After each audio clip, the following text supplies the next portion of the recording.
नमस्कार दोस्तों, RS classes में आपका स्वागत है। आज का हमारा टॉपिक रहेगा अक्षांश व देशांतर। अक्षांश व देशांतर जिसको इंग्लिश में बोलते हैं लॉन्गिट्यूड एंड लैटिट्यूड। बहुत लोगों को इसका डाउट रहता है कि अक्षांश और देशांतर क्या है। एक दिन पढ़ाई करते हैं, फिर दूसरे या तीसरे दिन इसको भूल जाते हैं। आप इस पूरी क्लास में बने रहना, आप लास्ट तक इस सेशन को देखना। आपका जो अक्षांश और देशांतर का जो भी डाउट है सारा क्लियर हो जाएगा। और आपको पता है कि इसमें से किसी हर एग्जाम में कोई ना कोई एक क्वेश्चन जरूर आता है, तो आपका ये एक नंबर आपका हमेशा के लिए पक्का हो जाएगा। अगर एक क्वेश्चन आएगा तो आपका वो नंबर कहीं भी नहीं जाएगा। आप इस क्लास को कंटिन्यूस देखते रहना। चलो, हम अक्षांश व देशांतर तक पहुंचने से पहले हम इस पृथ्वी के बारे में थोड़ा जान लेते हैं। ये हमारी क्या है? पृथ्वी है। ये क्या है? हमारी पृथ्वी। अब इसमें बताया गया कि पृथ्वी गोलाकार है, कोई कहता है पृथ्वी अंडाकार है। तो इसका वजह क्या है? इसकी रियलिटी क्यों नहीं पता कि हमें कि ये अंडाकार है या गोलाकार है। तो इसके लिए हमने क्या किया है, जो पृथ्वी है इसमें क्या है, देखो यहां से आप देखोगे, दूर से देखोगे, आप किसी दूसरे ग्रह से अगर इस पृथ्वी को देखा जाएगा तो हमें एक गोला नजर आएगा। इसमें थोड़ा सा स्लाइटली डिफरेंस क्या है कि ये ध्रुवों पे जाके क्या है, थोड़ी चपटी है। चपटी मतलब जैसे ये यहाँ से उभार ऐसे है, वो थोड़ा स्लाइटली एकदम सीधा हो जाता है, ऐसे ऐसे हो जाता है ऐसे। तो उसकी वजह से क्या है, ये पृथ्वी ध्रुवों पर से चपटी है। और उस जो ध्रुवों पे चपटी है और यहाँ से जो उभरी हुई है, बाहर की तरफ निकली हुई है, इसका रीजन क्या है? इसका रीजन ये है कि जो पृथ्वी हमारी क्या है, अपने अक्ष पे घूमती रहती है। पृथ्वी अपने अक्ष पे घूमती है। वो पूरा जो रोटेशन है वो कितने समय में कर देती है? 24 घंटे में। 24 घंटे में पृथ्वी, अगर हम पृथ्वी इस बिंदु पे है तो घूम के 24 घंटे में दोबारा पृथ्वी यहाँ आ जाएगी। तो मतलब इतनी बड़ी पृथ्वी को घूमने के लिए बहुत दूरी तय करनी पड़ेगी। भाई यहाँ से घूमेगी, ऐसे घूम के आएगी तो बहुत दूरी तय करनी पड़ेगी। जो दूरी तय करनी पड़ेगी तो इसमें क्या होगा कि इसकी स्पीड भी कुछ ज्यादा चाहिएगी। भाई ऐसे तो दूरी तय कर नहीं सकती, तो इतनी दूरी तय करने के लिए इसको क्या है, स्पीड बहुत ज्यादा चाहिएगी। तो क्या होती है, जैसे ये है पृथ्वी की एक बीचों बीच रेखा, इसके बारे में बाद में बताऊंगा। अगर यहाँ तो इसको हम बोलते हैं वैसे भूमध्य रेखा लें, इसके बारे में भी आपको बताएंगे। तो यहाँ से जब ये घूमेगी ना तो यहाँ इसको स्पीड ज्यादा चाहिए और यहाँ ध्रुवों पे जाके क्या हो जाएगी, बिल्कुल कम। तो यहाँ पे जो स्पीड चाहिए वो कितनी चाहिए? कम से कम 1600 किलोमीटर प्रति घंटा की स्पीड चाहिए, तब ही ये एक रोटेशन पूरा कर पाएगी 24 घंटे में। अदरवाइज 24 घंटे में ये रोटेशन कर नहीं पाएगी। इतने बड़ा जो एरिया है इसके लिए स्पीड क्या चाहिए? 1600 किलोमीटर प्रति घंटा की स्पीड चाहिए। तो इससे क्या होता है, इसमें एक बल काम करता है। जैसे आप क्या होते हैं, जैसे एक रस्सी पे आप कोई वेट बांध दोगे या कोई पत्थर बांध के आपको उसको घुमाओगे ऐसे, तो क्या होगा, वो पत्थर बाहर की तरफ खींचेगा। क्या करेगा? बाहर की तरफ खींचेगा। तो उससे क्या होगा, अगर आपने छोड़ दिया तो वो दूर भाग जाएगा, जैसे बहुत दूर तक जाएगा। तो वो क्या है, जैसे ये पृथ्वी घूमती है ना, तो इसमें क्या होता है, एक बल काम करता है जिसको बोलते हैं अपकेंद्रीय बल। कौन सा बल बोलते हैं? अपकेंद्रीय बल। ये बल क्या होता है, ये बल इसमें क्या होता है, केंद्र से बाहर की तरफ लगता है। इस साइड में लगेगा, केंद्र से पृथ्वी के कहा, बाहर की तरफ लगता है, जिसकी वजह से क्या हो जाता है, पृथ्वी जो भूमध्य रेखा है इस पे यहाँ पे क्या हो जाता है, उभार पैदा हो जाता है और ध्रुवों पर से क्या हो जाता है, चपटापन आ जाता है। तो यही है कि पृथ्वी है गोलाकार, लेकिन क्या है, ध्रुवों पर से क्या है, चपटी है। आपको ये बात समझ में आ गई? ध्रुवों पर से चपटी। अब क्वेश्चन आ सकता है कि पृथ्वी ध्रुवों पर से चपटी क्यों है और भूमध्य रेखा पे इस पे उभार क्यों है? तो इसका आप कारण क्या दोगे कि पृथ्वी के जो घूर्णन बल के कारण एक अपकेंद्रीय बल काम करता है, जिसकी वजह से ये ध्रुवों पर से चपटी है और भूमध्य रेखा के ऊपर इसमें क्या है, उभार है। अब वो चपटी बल कितना ज्यादा अंतर है वो मैं बता देता हूं। देखो यहां से यहां तक अगर व्यास हम पृथ्वी का मापे तो ये आता है 12,713 किलोमीटर। कितना आता है? 12,713 किलोमीटर। और अगर यहां से यहां तक का व्यास अगर हम मापे तो ये आता है 12,756 किलोमीटर। कितना आता है? 12,756 किलोमीटर। तो अगर व्यास है तो ये क्या हो जाएगी, आदि इसकी त्रिज्या। इसी प्रकार ये क्या हो जाएगी, इसकी त्रिज्या। अब अगर हम इसकी परिधि माप ज्ञात करें, परिधि मतलब जैसे मान लो ये बॉल आपकी पृथ्वी है, तो परिधि क्या हो गई, अगर मैं भूमध्य रेखा से ये पूरी दूरी मापूंगा तो ये कितनी आ जाएगी, ये आ जाएगी अपनी 40,077 किलोमीटर। कितनी आ जाएगी? 40,077 किलोमीटर ये वाली। और अगर मैं इसको ऐसे माप लूं, यानी ये मैंने ऐसे पहले ऐसे मापी इधर वाली, अब मैं मापू इधर वाली, यानी इस त्रिज्या के साथ ये परिधि अगर मैं ज्ञात करूं, ऊपर से नीचे तक, नॉर्थ से साउथ वाली ये परिधि अगर ज्ञात करूं तो ये कितनी आ जाती है अपनी 40,000 किलोमीटर। कितनी? 40,000 किलोमीटर। इसीलिए हम कहते हैं देखो ये पूरा राउंड लगाने में हमने कितना 40,077 किलोमीटर है और यहाँ सिर्फ 40,000 किलोमीटर है, तो मतलब कितनी चपटी है ये, दोनों ध्रुवों को अगर मिलाएं तो 77 किलोमीटर का अंतर आएगा। कितना, मतलब ज्यादा चपटी नहीं है, इसलिए हम इसको क्या मान लिया कि गोलाकारी है, दूर से देखने में हमें गोलाकारी नजर आएगी। अगर आप देखोगे तो इसमें ज्यादा अंतर दिखेगा नहीं, क्योंकि सिर्फ 77 किलोमीटर है, तो पृथ्वी बहुत बड़ी है, इसमें ये 77 किलोमीटर मान लो, आधा इधर कर दो उसका, आधा इधर कर दो 77 का, तो ये दिखेगा नहीं। इसलिए बोला गया कि पृथ्वी क्या है, ध्रुवों पर से चपटी है। और अगर आपको क्वेश्चन आ जाए कि क्यों है, तो क्या करोगे, पृथ्वी के केंद्र से बाहर की तरफ लगने वाले अपकेंद्रीय बल के कारण, किसके कारण है, अपकेंद्रीय बल के कारण। एक क्वेश्चन आपका ये बन सकता है। तो ये आपको समझ में आ गया, पृथ्वी ध्रुवों पर से चपटी है और भूमध्य रेखा पे इसमें क्या है, उभार है, इसमें क्या है, उभार है। अब हम जाएंगे, इसमें आगे बढ़ते हैं, अक्षांश के बारे में बात करेंगे। अब हम क्या है, अक्षांश व देशांतर के बारे में पढ़ेंगे। उससे पहले मैं थोड़ा आपको और बता देता हूं कि पृथ्वी क्या है। जैसे मैंने ये नॉर्थ ऊपर लिखा, ऐसे नहीं है, पृथ्वी क्या है, थोड़ी टिल्टेड है, यानी ऐसे अपने नॉर्थ और साउथ के साथ क्या है, साउथ, ये जो मान लो इसका अक्ष ये होना चाहिए था, घूमती इसके ऊपर घूमनी चाहिए थी, तो उसके साथ कितना डिग्री कोण बनाती है, 23.5 डिग्री पे ये क्या हो रही है, झुकी हुई है। 23.5 डिग्री पे क्या है पृथ्वी, जैसे नॉर्थ ऊपर रहना चाहिए था, लेकिन क्या है, ऐसे है, थोड़ा टिल्ट है ये पृथ्वी, अपने अक्ष पे कितना डिग्री झुकी हुई है, 23.5 डिग्री, 23.5 डिग्री झुकी हुई है। अगर ये झुकी हुई नहीं होती तो क्या होता, पृथ्वी पे क्या दिन और रात क्या होते, बराबर होते, और ध्रुवों पे जो 6 महीने दिन और 6 महीने वाले रात है वो भी नहीं होती। और क्या नहीं होती, अपनी ऋतुओं में कोई परिवर्तन नहीं होता। जैसे आपका क्या होता है, सर्द ऋतु आती है, फिर बीच में ग्रीष्म ऋतु आ जाती है, तो ये सब जो ऋतुओं वाला जो काम है वो भी नहीं हो पाता। ये सब किसकी वजह से है, ये पृथ्वी जो झुकी हुई है ना, इसी की वजह से है। इसके बारे में हम अगली क्लास में पढ़ेंगे, बहुत विस्तार से पढ़ेंगे, बहुत अच्छे समझा दूंगा कि कैसे शीत ऋतु आती है, कैसे ग्रीष्म ऋतु आती है, सबके बारे में बताया जाएगा। अब हमारा जो मेन टॉपिक है अक्षांश व देशांतर।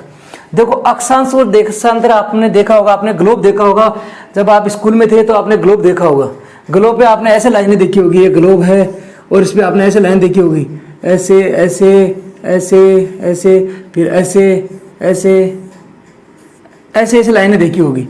तो वो क्या है, जो ये लाइनें देखी है, ये लाइनें ही हमारे लिए क्या है, अक्षांश और देशांतर।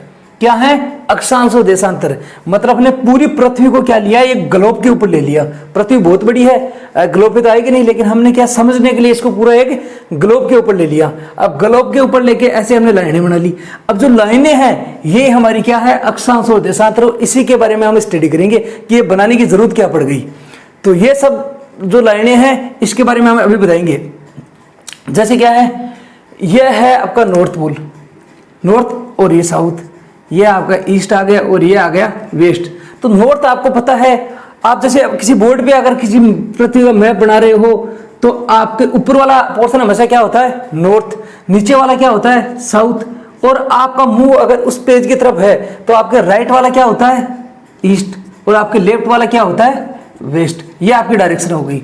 ये क्या हो गई, नॉर्थ, साउथ, ईस्ट, वेस्ट, ये डायरेक्शन होती है। आप ऐसा नहीं है कि भाई आप इस पेज पे बना रहे हो तो सर नॉर्थ तो इधर नहीं है, नहीं, हम जब पेज के हिसाब से बात करते हैं इसमें, वैसे नॉर्थ डायरेक्शन क्या होती है, जो आपको पता ही होगा, आप उत्तर की तरफ मुंह करते हो, वो नॉर्थ डायरेक्शन है। लेकिन उसको अगर पेज पे ड्रॉ करेंगे तो पेज के ऊपर वाला पोर्शन क्या रहेगा, नॉर्थ, नीचे वाला साउथ, ईस्ट, आपके राइट हैंड वाला हो जाएगा ईस्ट, और लेफ्ट हैंड वाला क्या हो जाएगा, वेस्ट। अब ये रेखाएं कुछ नहीं है, रेखाएं क्या है, काल्पनिक रेखाएं, यानी पृथ्वी पे कोई रेखा खींची नहीं गई है। ये जो रेखाएं हैं पृथ्वी के ऊपर कहीं नहीं मिलेगी। हमने एक ग्लोब बनाया और उसके ऊपर हमने दर्शा दिया, लेकिन पृथ्वी के ऊपर आपको ये कहीं भी कोई रेखा नहीं मिलेगी। क्या नहीं मिलेगी, कोई रेखा नहीं मिलेगी। तो इसके लिए हमने क्या किया था, जो नॉर्थ से साउथ तक आती है उसको बोल दिया हमने देशांतर। क्या, नॉर्थ से जो साउथ तक आती है, साउथ से नॉर्थ तक जो रेखा जाती है उसको बोल दिया हमने देशांतर। क्या क्या बोल दिया इसको, देशांतर। और जो वेस्ट से ईस्ट या ईस्ट से वेस्ट जो लाइन जाती है उनको बोल दिया हमने क्या, अक्षांश। क्या बोल दिया, अक्षांश। अब इंग्लिश में जो वर्ड दे रखा है लॉन्गिट्यूड एंड लेटीट्यूड, क्या हो गया, लॉन्गिट्यूड एंड लेटीट्यूड, ये उल्टा लिख दिया भाई। जो लेटीट्यूड है अक्षांश है, क्या हो जाएगा, लेटीट्यूड एंड लॉन्गिट्यूड। अब देखो लेटीट्यूड का मतलब होता है अक्षांश, यानी वो रेखाएं जो लेटी हुई है। देखो ये सारी रेखाएं लेटी हुई है, जो लेटी हुई रेखाएं वो क्या हो गई आपकी अक्षांश, क्या हो गई अक्षांश। और जो खड़ी है लॉन्ग मतलब लंबाई, मानो कि हमारी क्या कितनी लंबाई है, लॉन्ग के हिसाब से जो खड़ी है वो रेखाएं क्या हो गई, देखो जो लेटी हुई है वो हो गई लेटीट्यूड यानी अक्षांश, और जो खड़ी हुई रेखाएं हैं वो क्या हो गई देशांतर, क्या हो गई देशांतर यानी लॉन्गिट्यूड, और जो लेटी हुई ये रेखाएं हैं वो क्या हो गई अक्षांश, क्या हो गई अक्षांश। अब इन अक्षांशों का हमने डिसाइड कैसे किया कि ये अक्षांश कैसे होंगे, नॉर्थ में कैसे होंगे, साउथ में कैसे होंगे, ऐसे देशांतर कैसे होंगे, वो सब अब अभी डिस्कस करेंगे। तो अभी मैंने आपको बताया कि अक्षांश और देशांतर रेखाएं क्या है, सिर्फ काल्पनिक रेखाएं हैं, जिनको इंग्लिश में बोलता है इमेजिनरी लाइन। क्या बोला जाता है इमेजिनरी लाइन, यानी ये कहीं भी पृथ्वी पे बनी हुई नहीं है, कहीं भी नहीं बनी हुई है कि ये रेखा बना रखी हो कहीं ना, ये हमने क्या है ऐसे माना है, ऐसे इमेजिन किया है कि ये रेखाएं ऐसी रेखाएं हैं, बस एक काल्पनिक है जिसको हमने ग्लोब पे दर्शा रखा है।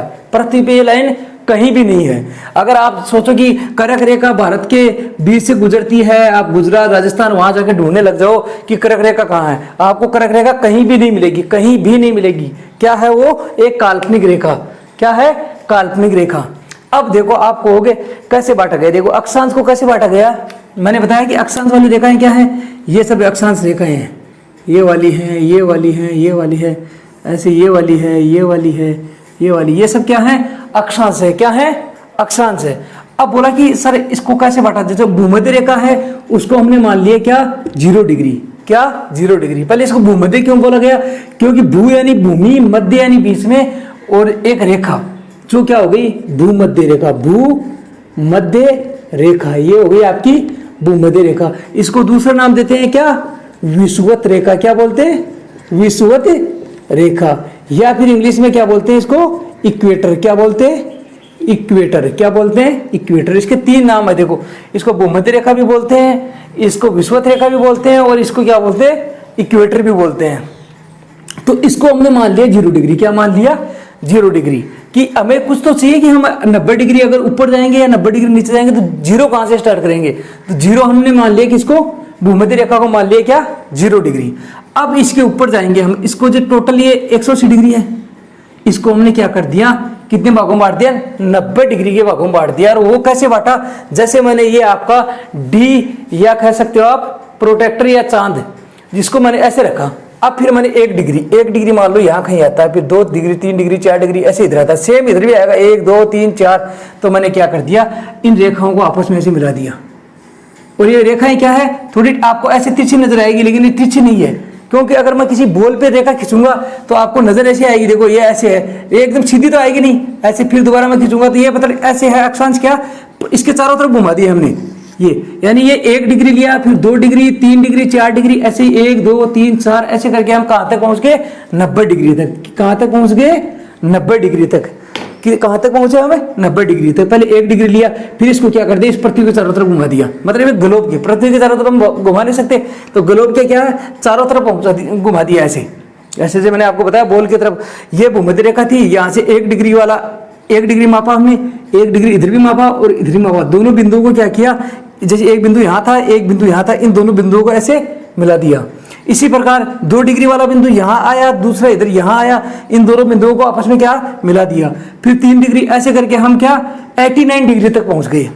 तो यहाँ क्या हो गया, ये जो दिख रहा है ना ये सब क्या है इस सर्किल है, यानी पृथ्वी के उधर भी है ये लाइन पृथ्वी के उधर भी है, नहीं कि ये सामने दिख रही है, सामने नहीं है, सेम ये पृथ्वी का आपको सामने वाला पोर्शन है इसलिए आपको दिख रहा है, लेकिन ये सेम घूम के पीछे भी जा रही है, देखो सेम क्या है पीछे भी घूम के जा रही है।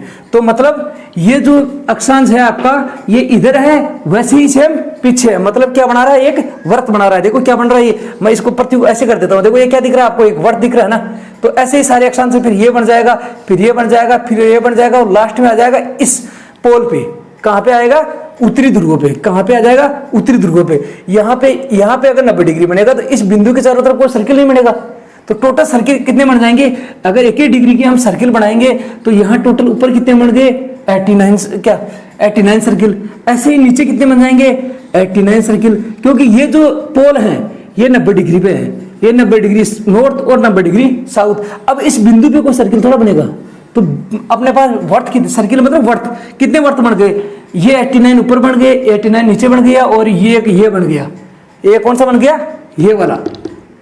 तो टोटल वर्त कितने बन गए इसमें, इस वाले टोटल वर्त बन गए कितने, 90, 90 कितने होते, 180, इसमें से एक कम कर दो, कितना हो गया, 179 वर्त बन गए टोटल इसमें।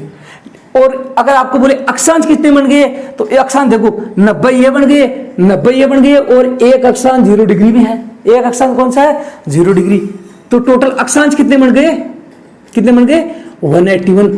टोटल अक्षांश बन गए आपके पास 181 अक्षांश बन गए, और जो ये आपके सर्किल कितने बने, सर्किल 179। आपको सर्किल सिर्फ 179 कैसे बने, अभी मैंने बताया, देखो यहां से मैंने 1 डिग्री का सर्किल बना दिया, फिर 2 डिग्री का बनाया, 3 डिग्री का, 4 डिग्री का, 5 डिग्री का, ऐसे करके मैं 89 डिग्री पे तो सर्किल बना दिया, लेकिन 90 डिग्री पे क्या सर्किल बनेगा, कुछ नहीं बनेगा।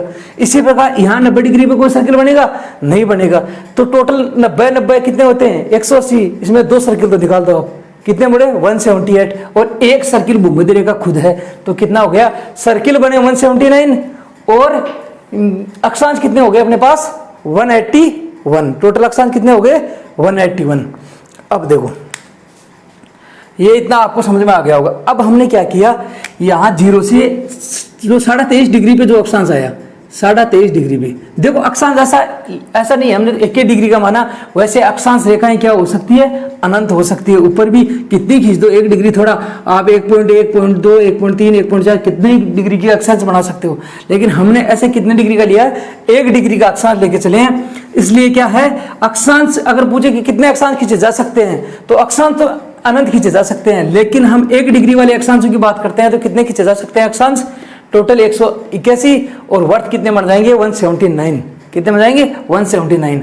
अब हमने क्या किया, जो 23.5 डिग्री है नॉर्थ की तरफ, देखो यहाँ लिखना नॉर्थ, इधर भी 23.5 डिग्री साउथ, तो इनको क्या बना दिया, इस वाली को बना दिया करक रेखा, क्या बना दिया, करक रेखा, और नीचे वाली को क्या बना दिया, मकर रेखा, मकर रेखा। लेकिन आपने अगर ऐसे लिख दिया 23.5 डिग्री पे करक रेखा है, तो फिर कंफ्यूजन हो जाएगा।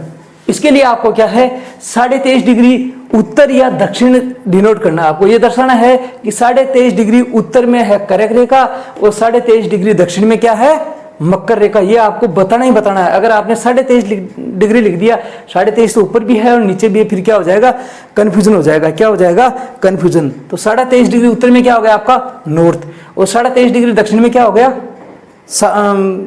नॉर्थ में क्या हो गया, करक रेखा, और साउथ में क्या हो गया, मकर रेखा। ये चीज आपको समझ में आ गई होगी। ऊपर वाले जो प्रतीक को अगर ऐसे बांटा हमने भूमध्य रेखा से, जो भूमध्य रेखा के ऊपर वाला भाग है उसको बोलते हैं उत्तरी गोलार्ध। उत्तर में हो गया वो क्या हो गया, उत्तरी गोलार्ध, और जो दक्षिण में हो गया वो क्या हो गया, दक्षिणी गोलार्ध। क्या हो गया, दक्षिणी गोलार्ध। अब आपको उत्तरी गोलार्ध और दक्षिणी गोलार्ध समझ में आ गया होगा। भूमध्य रेखा के जो ऊपर वाला पोर्शन है उसको क्या बोला गया है, उत्तरी गोलार्ध। क्या बोला गया है, उत्तरी गोलार्ध। और भूमध्य रेखा के जो नीचे वाला पोर्शन है उसको क्या बोलेंगे, दक्षिणी गोलार्ध। अब बोला कि सर ये अक्षांश की हमें जरूरत ही कहाँ पड़ गई, तो अक्षांश की जरूरत क्या पड़ी हमें। अक्षांश सिर्फ क्या है, अक्षांश में क्या होता है, सिर्फ ऋतुएं चेंज होती है। आपको पता है ना, आपने सुना होगा सूर्य कर्क रेखा पे चमकता है, मकर रेखा पे चमकता है। उसके बारे में हम उसके लिए हम अगली क्लास लेंगे, उसको अगली क्लास समझाएंगे। लेकिन वो किस लिए आया है कि ये अक्षांशों पे क्या होता है, ये टाइम वो है ऋतुओं का जोन। यानी यहाँ अगर मान लो कहेंगे कर्क रेखा, ये तो थोड़ा मैं थोड़ा और बता देता हूँ इसमें। ये 23.5 डिग्री ऊपर कर्क रेखा है, यहाँ 23.5 डिग्री साउथ में मकर रेखा है। तो इस भूमध्य रेखा और इसके बीच में कौन सा होता है, क्या बोलते हैं इसको, उष्ण कटिबंध। कौन सा बोलते हैं, उष्ण कटिबंध। यानी ये जो क्या है, ऋतुओं को बताते हैं कि उष्ण कटिबंध मतलब यहाँ गर्मी बहुत ज्यादा पड़ती है। क्या पड़ती है, गर्मी बहुत ज्यादा। फिर इसके बाद में हम अगर 66.5 डिग्री पे जाएंगे और इधर भी 66.5 डिग्री पे जाएंगे, जिसको क्या बोलते हैं 66.5 डिग्री वाले, इसको क्या बोलते हैं, ऊपर कौन सा समुद्र है, कौन सा है, कौन सा है, आर्कटिक। कौन सा है, आर्कटिक। कौन सा है, आर्कटिक। तो इसको क्या बोलेंगे, आर्कटिक वर्त। मैंने बताया ना ये वर्त बन रहे हैं सभी, तो इसको क्या बोलेंगे, आर्कटिक वर्त। नीचे कौन सा है, कौन सा महाद्वीप है, अंटार्कटिका। क्या है, अंटार्कटिका। तो इसको क्या कर लेंगे, अंटार्कटिक, अंटार्कटिक वर्त। क्या बोलेंगे, अंटार्कटिक वर्त। देखो वर्त क्यों बोला, मैंने कहा ये घुमा और घूम के ऐसे आ रहा है, और ये भी ऐसे घुमा और घूम के पृथ्वी के उधर से घूम के आ रहा है, तो इसको क्या बोला, आर्कटिक वर्त, और उसको क्या बोला, अंटार्कटिक वर्त। क्या बोला, आर्कटिक वर्त और अंटार्कटिक वर्त। ये दोनों में क्या रहती है, हमेशा बर्फ जमी रहती है। क्या है, बर्फ जमी रहती है। अब देखो यहाँ बर्फ है तो यहाँ क्या रहेगी, शीत। क्या हो जाएंगे, शीत यानी क्या होती है, ठंडे। यहाँ हो गया, ये हो गया शीत कटिबंध। अब इसके बीच में देखो ये वाला जो बच गया, इसमें क्या होगा भाई, ये जो कटिबंध बच गया इसमें क्या होगा, यहाँ शीत है, यहाँ गर्मी है, तो यहाँ क्या हो जाएगा, बीच का माहौल बन जाएगा। गर्मी और सर्दी दोनों हो जाएगी, तो क्या कहेंगे इसको, शीतोष्ण। क्या कहेंगे, शीतोष्ण। इसी प्रकार इसको क्या कहेंगे, शीतोष्ण। देखो हम टॉपिक से डाइवर्ट होते जा रहे हैं, हमें पढ़ना है अक्षांश देशांतर, लेकिन हम फिर इतने कटिबंधों में चले गए हैं। तो क्या है, अब आपको समझ में आ गया होगा, 23.5 डिग्री नॉर्थ और साउथ यानी कर्क रेखा और मकर रेखा के बीच में क्या रहता है, उष्ण कटिबंध। फिर जो 23.5 डिग्री और 66 डिग्री उत्तर और दक्षिण दोनों में क्या रहता है, शीतोष्ण। फिर 66 से 90 डिग्री और इधर भी 90 डिग्री, वहां क्या रहता है, वहां बर्फ जमी रहती है भाई। तो बर्फ जमी रहेगी तो क्या रहेगा, क्या रहेगी, सर्दी रहेगी। क्या रहेगी वहां पे, शीत कटिबंध। किस में आ जाएंगे वो, शीत कटिबंध। चलो ठीक है, अब नेक्स्ट पढ़ते हैं हम। आपको कटिबंध के बारे में बता दिया, अब मैं थोड़ा इस अक्षांशों के बारे में, दूरी है उसके बारे में नहीं बताया, तो दूरी बता देता हूं मैं कैसे है। इसको थोड़ा मिटाते हैं अभी। देखो आपको बताया कि अक्षांश, ये आपकी पृथ्वी है, ये भूमध्य रेखा है, ये आपके अक्षांश हो गए, ऐसे ऐसे इधर हो जाएंगे। अब बोले कि सर इनके बीच में दूरी कितनी है, देखो ये 0 डिग्री था, अब इनके बीच में अगर दूरी मापेंगे इनके, ये ऐसे लग रहा होगा आपको ज्यादा है, नहीं, ये क्या होगा, आपको ऐसे उल्टा ऐसे दिख रहा है क्योंकि ये घूम के आएगी, क्योंकि ये लाइन यहाँ जाके क्या घूम रही है, इसलिए आपको दिख रहा है यहाँ दूरी ज्यादा है। नहीं, दूरी सभी अक्षांशों के बीच में क्या है, अक्षांशों के बीच में सभी में दूरी क्या है, 111 किलोमीटर, जो क्या है सब जगह बराबर है। यहाँ भी बराबर, यहाँ भी बराबर, यहाँ भी बराबर। सिर्फ थोड़ा स्लाइटली चेंज होता है, कहाँ पे, ध्रुवों पे। कहाँ पे, ध्रुवों पे क्या हो जाती है, दूरी थोड़ी ज्यादा हो जाती है। कैसे, देखो ये आपकी बॉल थी, ये आपकी पृथ्वी है, यहाँ तक दूरी देखो, ये जो दोनों के अक्षांशों के बीच में दूरी बराबर है, यहाँ भी बराबर है, यहाँ भी बराबर है। आप ये दूरी देखना, मैं इस दूरी की बात कर रहा हूँ, एक अक्षांश से दूसरे अक्षांश के बीच की दूरी, ये दूरी सब जगह क्या होगी, बराबर होगी। लेकिन ध्रुवों में क्या है, ये थोड़ी चपटी है, मतलब थोड़ी यहाँ से स्लाइड सीधी चली गई ना, अंदर चली गई, तो अंदर चली गई तो क्या हो गया, ये जो यहाँ दो था वो कभी अंदर चला गया, तो क्या थोड़ी सी दूरी इसमें क्या हो जाएगी, ज्यादा। कैसे, जैसे मैंने बॉल को यहाँ से दबा दिया, जैसे ये बॉल है इसको मैंने यहाँ से दबा दिया, यानी चपटी बताया ना, तो ये घूम के आपको नीचे तक जाना पड़ेगा अक्षांश में, तो वो क्या होगा, इस वजह से यहाँ थोड़ी सी दूरी ज्यादा है। अगर आपको क्वेश्चन आ जाए अक्षांशों के बीच की दूरी कितनी है, तो क्या बताओगे आप, अक्षांशों के बीच की दूरी क्या बताओगे आप, 111 किलोमीटर। क्या बताओगे, 111 किलोमीटर। प्रत्येक अक्षांश के बीच में दूरी कितनी है, 111 किलोमीटर। मतलब आप 1 डिग्री, 0 डिग्री से 1 डिग्री पे जाओगे तो आपको कितना चलना पड़ेगा ऊपर की तरफ, 111 किलोमीटर। फिर 1 से आपको बोले 2 डिग्री तक जाओगे तो कितना होगा, 111 और 111 कितना, 222 डिग्री, आप 22 किलोमीटर आपको चलना पड़ेगा। यानी आपको, आप जैसे आपको कर्क रेखा आपके भारत के 23.5 डिग्री से गुजरती है, अगर आप 23.5 से 24.5 तक जाओगे तो भारत के ऊपर आपको कितना चलना पड़ेगा, 111 किलोमीटर चलना पड़ेगा, तभी आप किस पे 24.5 डिग्री पे पहुंचोगे। ये डिस्टेंस आपको पता चल गई, ये डिस्टेंस आपको पता चल गई। अब अक्षांश में एक बात और है, ये बता दिया आपको कि अक्षांशों के बीच की दूरी ये होती है। अब अक्षांशों में बताया कि ये सारे जो अक्षांश क्या है, पृथ्वी के ऊपर क्या है, सर्किल बना रहे हैं। तो सबसे बड़ा सर्किल कौन सा बना, आपको बताया, सबसे बड़ा जो वर्त बना, सर्किल मतलब वर्त, ये सबसे बड़ा सर्किल कहां पे बनता है पृथ्वी पे, कहां पे, भूमध्य रेखा पे। कहां पे बनता है, भूमध्य को, ये वाला वर्त है, ये सबसे बड़ा है। बाकी सब सारे देखो, ये वर्त बन रहा है, ये आपको छोटा नजर आ होगा, फिर ये और छोटा हो गया, और छोटा हो गया, और छोटा हो गया, और छोटा हो गया। तो सबसे बड़ा वर्त कहां बनता है, भूमध्य रेखा पे। अगर क्वेश्चन आ जाए कि पृथ्वी पे वृहत वर्त या ग्रेट सर्किल कहां बनता है, तो वो भूमध्य रेखा पे। कहां पे, भूमध्य रेखा पे। कहां पे बनता है, भूमध्य रेखा पे। बाकी सब सर्किल क्या है, छोटे। तो अब अक्षांश आपको समझ में आ गया होगा। अक्षांश मैंने आपको बताया, ये आपका वेस्ट है, ये आपका ईस्ट है, ये नॉर्थ है और ये साउथ है।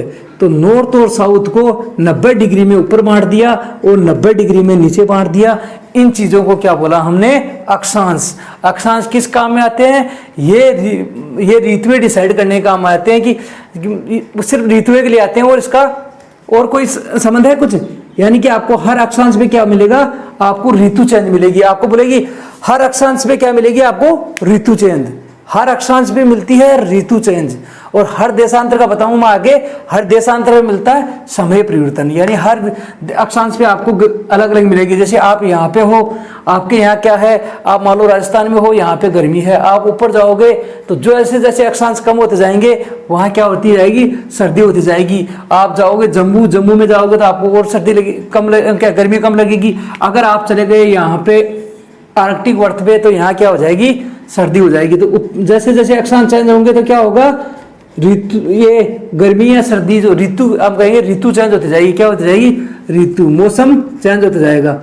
अब देखो आपको बोल दिया यहाँ अगर गर्मी रहेगी, अगर यहाँ 23.5 डिग्री पे गर्मी रहेगी तो इधर 23.5 डिग्री पे क्या होगा? इसका उल्टा होगा। यहाँ गर्मी होगी तो यहाँ क्या होगी? सर्दी। इसके बारे में हम अगली क्लास में लेंगे, लेकिन बता देता हूँ आपको। अक्षांश के साथ अगर क्वेश्चन आ जाए तो क्या होता है? ऋतुएं चेंज होती है। अक्षांश के साथ क्या होती है? हर अक्षांश पे अलग ऋतु होती है। अक्षांश के साथ ऋतुएं चेंज होती है और देशांतर के साथ समय चेंज होता है। अब अक्षांश आपको समझ में आ गया? ऐसी काल्पनिक रेखाएं जो पूर्व से पश्चिम या पश्चिम से पूर्व की ओर खींची गई है वो सब क्या कहलाती है? अक्षांश कहलाती है। क्या कहलाती है? अक्षांश। और कितने अक्षांश है टोटल कितने अक्षांश है? 181 अक्षांश। कितने हो गए? 181 अक्षांश। और अक्षांशों से बनने वाले वर्त कितने हैं टोटल? 179। ये क्वेश्चन आप याद रखना, इनमें से कोई क्वेश्चन पूछ सकता है, ये आप याद रखना। और पूछ सकता है अक्षांशों के बीच की दूरी वो कितनी है? 111 किलोमीटर। कितना? 111 किलोमीटर। अब हम पढ़ाई करते हैं देशांतर की। हम अब देशांतर के बारे में थोड़ा पढ़ लेते हैं कि देशांतर क्या है। देखो अक्षांश का आपको बिल्कुल समझ में आ गया होगा। मैंने अक्षांश में कोई कमी नहीं छोड़ी है। अक्षांश में आपको सब कुछ समझ में आ गया होगा। अब हम है देशांतर की बात करते हैं। देशांतर क्या है? देशांतर की जरूरत क्या पड़ी? देखो देशांतर क्या है? पहले क्या होता था? समय कहीं निश्चित नहीं था। ऐसे नहीं था कि भारत का अपना अलग टाइम था, ब्रिटेन का अपना अलग टाइम था, सब देश अपना अलग अलग टाइम रखते थे। तो उससे क्या था? टाइम कंफ्यूजन आ जाता था कि कोई एक बीच का जो क्या कहते हैं कि कॉमन टाइम नहीं था कि जिसे ये पता कर सकते हैं कि हमारा टाइम इससे इतना आगे है या इससे इतना पीछे है। अगर यहाँ इसमें इतना बजा है तो हमारे यहाँ इतना बजा होगा। ऐसा कोई मतलब एक निश्चित टाइम नहीं था। तो उस कंफ्यूजन को दूर करने के लिए हमें देशांतर की जरूरत पड़ी। तो क्या होता था? ब्रिटेन उस समय ब्रिटेन ही में ही व्यापार होता था। ब्रिटेन, फ्रांस, डच, पुर्तगाल यही थी व्यापार में आगे। तो इनके जो शिप ज्यादा चलते थे, प्लेन तो उस समय थे नहीं, शिप ज्यादा चलते थे। अब वो समुद्र में एक जगह से दूसरी जगह जाएंगे तो उन्हें ये डिसीजन लेना पड़ता था कि कितना समय लगेगा। ये डिसाइड करने में मतलब उनको दिक्कत होती थी। तो ज्यादातर ब्रिटेन वाले क्या मानते थे? अपने एक ग्रीनविच, ब्रिटेन में ग्रीनविच है लंदन के पास, वहां से वो अपना टाइम मानते थे। ऐसे ही बाकी देश अपना अलग अलग टाइम मानते थे। फ्रांस है वो अपने पेरिस वाले मेरिडियन से मानता था। तो फिर क्या हुआ? इन्होंने क्या एक बैठक की। अमेरिका के राष्ट्रपति ने एक बैठक की। राष्ट्रपति का नाम क्या था? चेस्टर ए ऑर्थर। इन्होंने क्या है एक 1884 में, कब? 1884 में एक बैठक की। कहाँ पे? वाशिंगटन डीसी में। वाशिंगटन जो अमेरिका की वाशिंगटन डीसी में क्या की इन्होंने? बैठक की, जो अमेरिका की क्या है? राजधानी है। उसमें बैठक की और उसने क्या है? 25 अलग अलग देशों के प्रतिनिधियों को बुलाया, डेलीगेट्स को बुलाया। इसमें किसके लिए? कि हम इस मेरिडियन पे एक कॉन्फ्रेंस करते हैं कि कौन सी हम एक मध्य रेखा या एक प्रधान देशांतर ले ले जिससे सारे देशों का समय उसके हिसाब से कैलकुलेट कर लें। तो इसकी मीटिंग हुई। तो मीटिंग में इन्होंने डिसाइड किया कि ब्रिटेन उस समय फेमस था। ब्रिटेन में जो ग्रीनविच वाली जो मेरिडियन थी वो फेमस थी, क्योंकि ज्यादातर तो क्या हुआ? जब ब्रिटेन की जो ग्रीनविच वाली जो लाइन थी, ज्यादातर देश इसी को अपने समय के रेफरेंस में इसी को लेते थे कि समय का जो भी संदर्भ लेते थे इसी रेखा से लेते थे। यानी इसी रेखा के साथ से अपने समय का क्या करते थे? वो कैलकुलेशन करते थे। क्या करते थे? कैलकुलेशन करते थे। अब इसमें जो अमेरिका के राष्ट्रपति, आप नाम लिख लेना, क्या है? Chester Arthur. क्या है? अमेरिका के राष्ट्रपति चेस्टर ए ऑर्थर लिखो या चेस्टर ऑर्थर लिख लेना।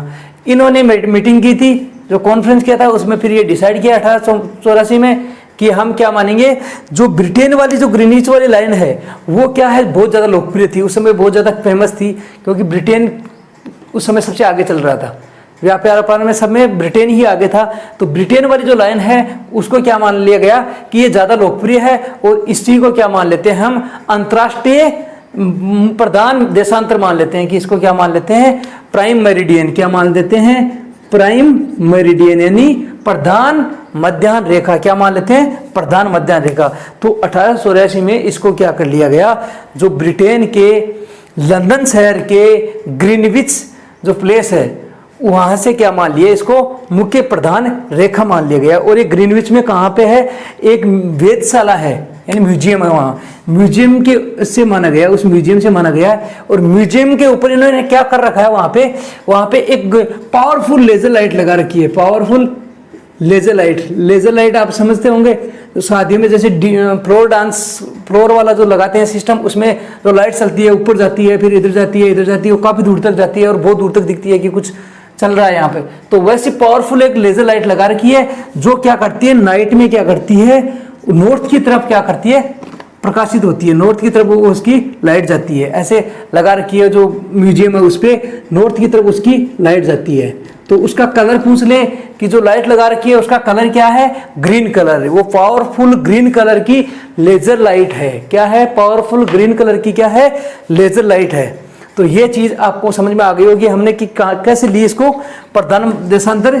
ये एक मीटिंग हुई 1884 में, अमेरिका के राष्ट्रपति चेस्टर ए वॉर्थर ने 25 देशों के डेलीगेट्स को बुलाया, और उन्होंने क्या है, प्रधान मध्याह्न रेखा डिसाइड कर दी। प्रधान मध्याह्न रेखा डिसाइड कर दी कहाँ से, ग्रीनविच शहर से, ब्रिटेन में है। ब्रिटेन के ग्रीनविच शहर में एक म्यूजियम है या वेधशाला बोल दो, वहाँ से ये है डिसाइड कर दी। क्यों करी, क्योंकि हमने अक्षांश की तो हमने जीरो मिल गई थी, कौन सी, भूमध्य रेखा। जब हमने अक्षांशों की बात करी तो भूमध्य रेखा को जीरो मान लिया।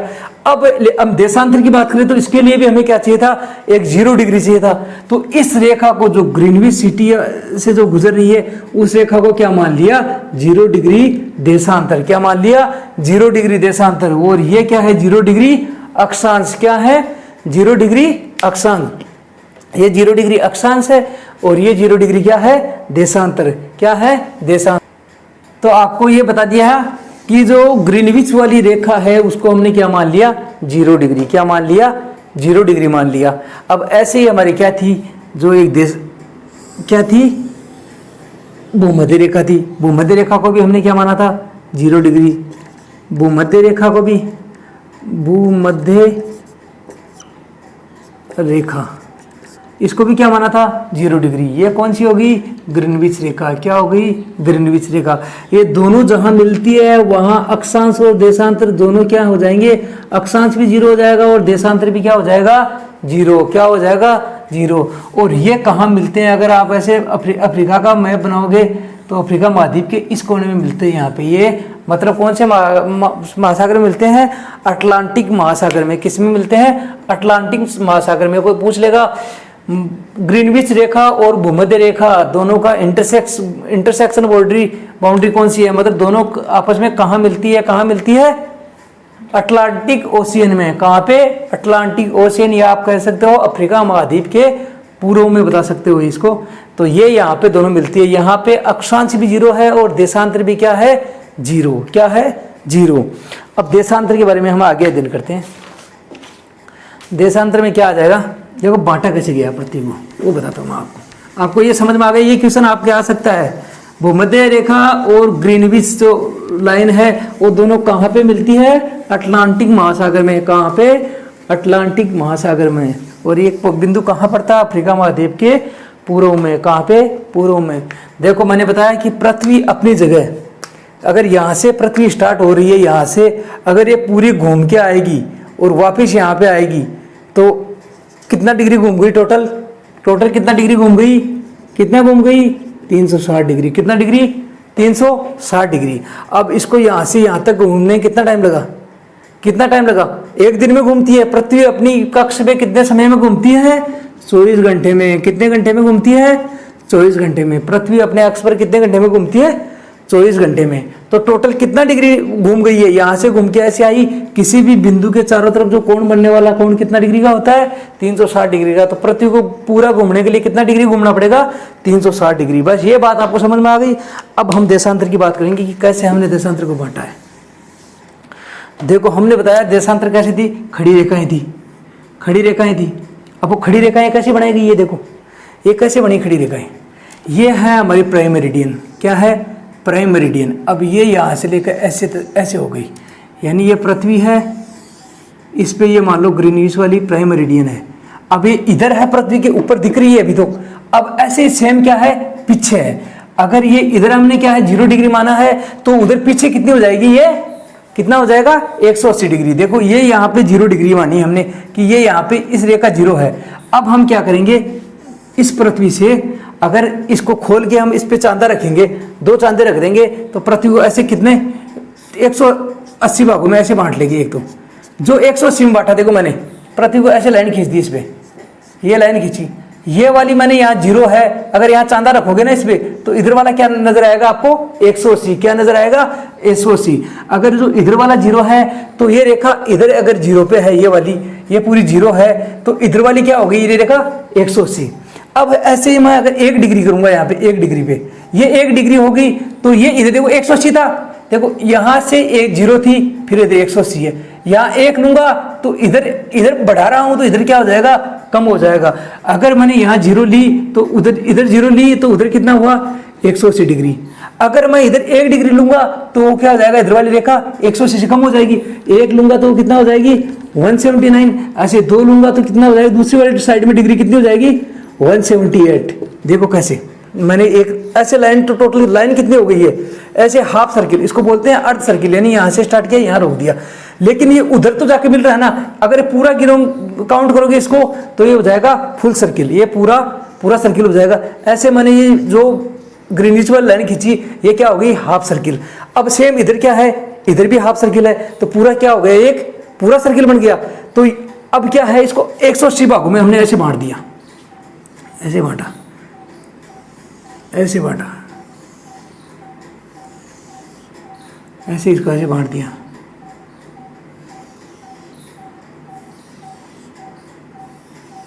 अब ऐसे मैंने क्यों बांटा, क्योंकि ये क्या है, जो लाइन इधर है वो घूम के वैसे भी आ रही है, ऐसे घूम के ऐसे आ रही है। जो ईस्ट वाली ये लाइन मान लो ऐसे घूमी तो वेस्ट में ऐसे जा रही है, ऐसे फिर ईस्ट वाली अगली वाली लाइन ऐसे करके, मतलब पूरी लाइन क्या है, जो इधर वाली लाइन है उधर वाली किसी लाइन से मिली हुई है, इधर वाली लाइन उधर वाली किसी लाइन से मिली हुई है। तो हमने क्या कर दिया, इस पृथ्वी को ऐसे एक पेज पे ले लिया, पूरी पृथ्वी को क्या ले लिया, एक पेज पे ले लिया, ऐसे ऐसे। मतलब ये आपका ले लिया कौन सी रेखा, ग्रीनविच रेखा। कौन सी रेखा, ग्रीनविच रेखा। ये वाली कौन सी हो गई, यहाँ पे है 0 डिग्री। अब इसको क्या कर दिया, 180 ईस्ट में बांट दिया और 180 वेस्ट में बांट दिया। कितने में, 180 डिग्री ईस्ट और 180 डिग्री वेस्ट में बांट दिया। मतलब ये देखो, इसके इस मैंने हाफ सर्किल की बात करता हूं, तो टोटल कितने हो गए 180। इधर भी कितने हो गए टोटल 180, इधर भी 180 हो गए और इधर भी कितने हो गए 180।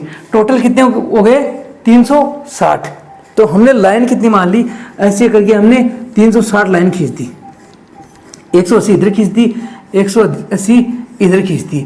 आप बोला सर ये सब करने की जरूरत कहाँ पड़ गई थी, क्यों खींची, क्या मतलब है, ये खींचने का क्या फायदा हुआ।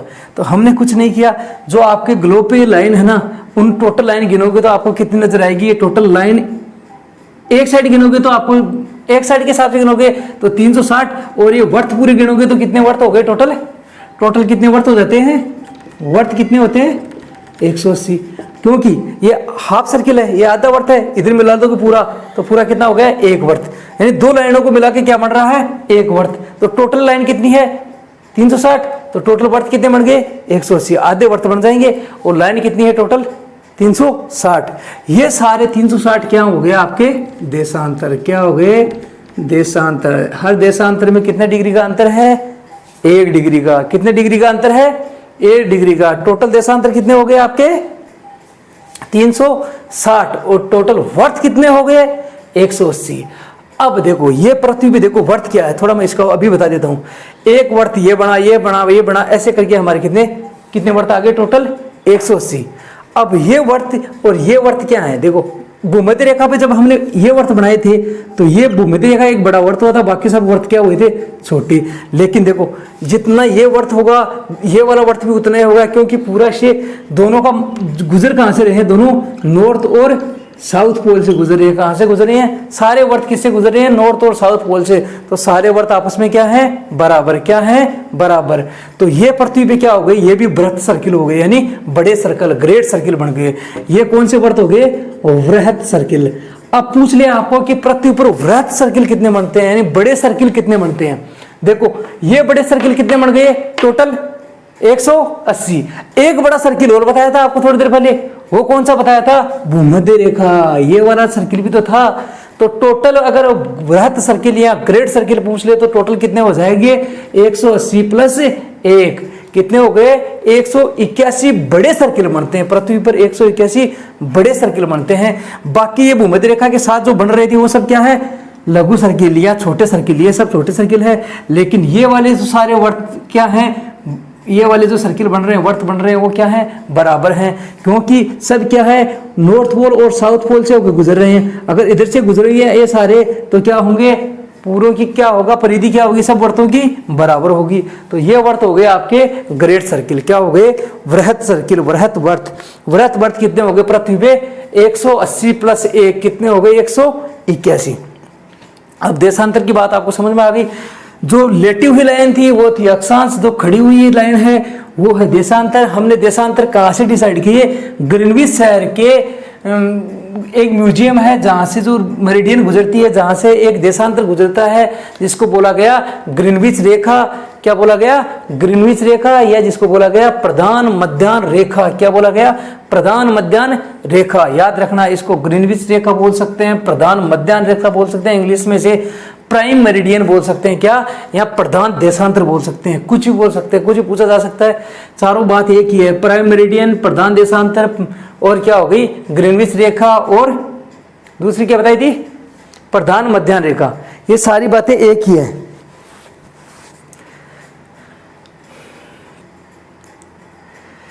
तो अब बात है इसकी कि अब जैसे आपको बताया कि अक्षांशों के बीच की दूरी कितनी थी, अक्षांशों के बीच में दूरी बता दी तो देशांतर में बताना फर्ज बनता है। मैंने बताया अक्षांशों के बीच की दूरी कितनी है, 111 किलोमीटर। कितनी है, 111 किलोमीटर।